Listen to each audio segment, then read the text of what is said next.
Maharashtra municipal corporation ఎన్నికలు దగ్గర పడుతుండటంతో రాజకీయ వాతావరణం ఒక్కసారిగా వేడెక్కింది. మహాయతి కూటమి మొత్తం 29 మేయర్ సీట్లను కైవసం చేసుకుంటుందని, ఏకైక పెద్ద పార్టీగా బీజేపీ నిలుస్తుందని ముఖ్యమంత్రి బీజేపీ నేత దేవేంద్ర ఫడ్నవీస్ ఒక ప్రత్యేక ఇంటర్వ్యూలో ధీమా వ్యక్తం చేశారు.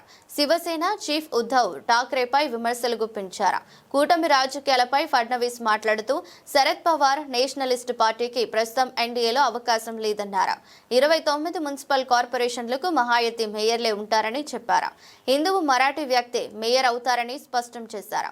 రాజ్ ఠాక్రే లాగే తాను కూడా హిందువునని, హిందూ కాదని మరాఠీ వ్యక్తినని చెప్పారు. ఉద్ధవ్ ఠాక్రే విభజన రాజకీయాలకు పాల్పడుతున్నారని, హిందువులు మరాఠీల మధ్య చిచ్చు పెట్టే ప్రయత్నం చేస్తున్నారని आरोपिంచారు. ज्या प्रकारे गेल्या 10 वर्षांमध्ये विकसित झालं ते आपण सगळ्यांनी बघितलं. नुकताच एका आंतरराष्ट्रीय एजन्सीने एक सर्व्हे त्या ठिकाणी प्रकाशित केला आणि त्यामध्ये 2030 मध्ये भारतातील सर्वाधिक वेगाने विकसित होणारी शहरं ही कुठली असतील अशा पद्धतीने त्यांनी हा सर्वे केला आणि त्यात पहिल्या 10 मध्ये नाही, पहिल्या 5 मध्ये नागपूर शहराचं त्यांनी नाव दिलं.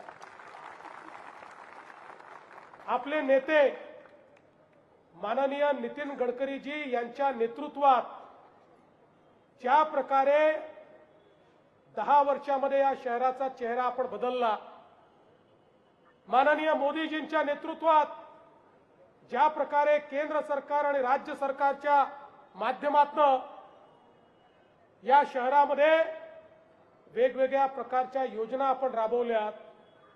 आज लोक ज्यावेळी नागपूर शहरामध्ये येतात त्यावेळी ते आश्चर्यचकित होतात, इतक्या मोठ्या प्रमाणात या ठिकाणी इन्फ्रास्ट्रक्चर तयार कसं झालं.